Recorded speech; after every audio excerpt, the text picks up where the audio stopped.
भारतामध्ये युद्ध नाही, पण तरीही प्रत्येक घरात युद्धाची झळ का जाणवत आहे? गॅस महाग होते, तेल महाग आणि जगणंही महाग.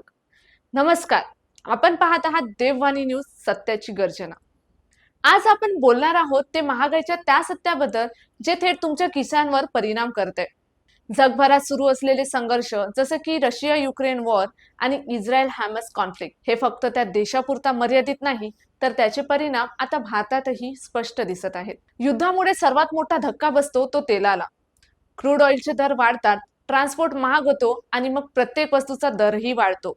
आजची परिस्थिती बघा. एलपीजी गॅस सिलेंडर सामान्य माणसाच्या आवक्याबाहेर जातोय. खाद्यतेल दर महिन्याला वाढतंय आणि पेट्रोल डिझेल तर खिशावर ताण वाढवत आहे. भारत हा 80% पेक्षा जास्त कच्चं तेल आयात करणारा देश आहे. म्हणजे जगात काहीही घडलं तरी त्याचा थेट परिणाम हा आपल्या खिशांवरच होतो. फक्त युद्धच नाही, डॉलर मजबूत होत आहे, सप्लाय चेन तुटत आहेत, आयात खर्च वाढतो आहे आणि ह्या सगळ्या गोष्टी एकत्र येऊन महागाईचा मोठा स्फोट घडवत आहेत.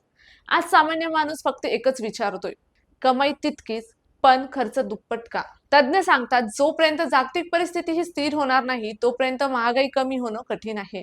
म्हणूनच हा प्रश्न फक्त सरकारचा नाही, तर प्रत्येक सामान्य नागरिकांच्या जगण्याचा बनला आहे. भारत हा युद्धात नाही, पण महागाईचं युद्ध प्रत्येक घर लढत आहे. तुम्हाला याबद्दल काय वाटते आम्हाला कमेंट मध्ये नक्की सांगा.